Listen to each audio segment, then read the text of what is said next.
The Lenovo Legion Go 2 is finally here. Hi guys, it's Jasmine from the Mirror Gaming team here, and I am at CES 2025 where I have had hands-on with the Lenovo Legion Go 2. Before we get into it, I just want to say, since this is a prototype, we don't have a confirmed release date or price point. And Lenovo has stated that final production details are still being refined. So the products that I've seen at CES today might not be the same as the final version, which is released at launch. Design-wise, the Lenovo Legion Go 2 has a lot of ergonomic refinements from its predecessor, including new rounded controllers and a circular D-pad. You get the same black chassis and the detachable controllers that you find on the first handheld, but I will say that the ergonomic refinements that have been made are super easy to notice as soon as you pick up the device. It feels way more comfortable. Not that I found the first device uncomfortable, but this one just melts straight into my hands. One of the major upgrades to the device is the OLED screen. Now, I will admit, when I first used the original Lenovo Legion Go, I thought it was OLED without checking the specs because of how beautiful the screen looked.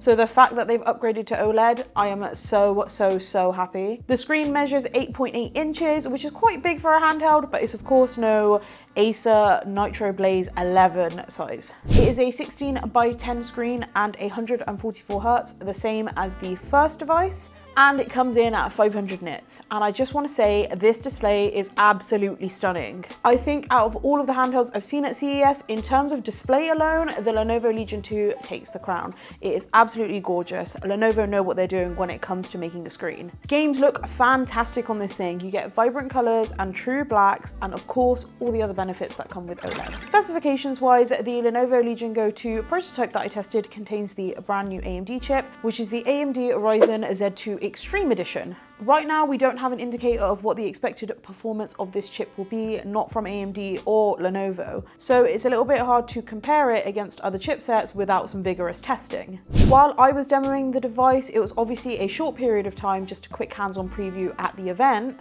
I wasn't able to monitor frames or put the device through its paces like I would do with a full review. However, what I can say is that games ran amazingly. They were super smooth and looked beautiful. There was absolutely no choppiness, there was absolutely no frame dropping, and of course I have to attribute some of this beauty to the OLED screen, but I just want to say that the graphics themselves also looked fantastic. Overall, I was super duper impressed with what I saw from the performance of the device so far. Loading times were super quick, to the point that they were noticeably faster than some of the other handhelds that I was testing out.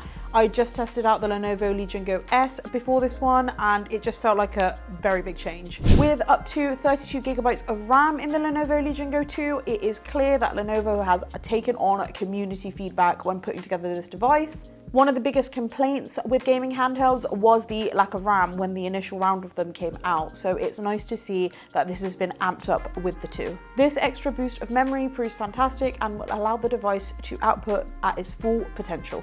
Another great upgrade is the 72 watt-hour battery. This is a major step up from the 50 watt-hour battery that we found in the original Lenovo Legion Go. Again, this was another massive point of contention amongst the handheld community. Battery lives were just not long enough on the existing handhelds.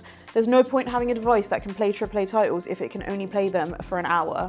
So having this bigger battery capacity is fantastic. Of course, it's not the best on the market, with the Asus ROG Ally X and the MSI Claw 8 both having 80 watt hours, but 72 watt hours is pretty close and still quite big. While I can't comment on how the battery power held up during my hands-on preview session, since it was only short, I wasn't using the device for a long period of time, I am excited to get it in hand and see how the battery holds up.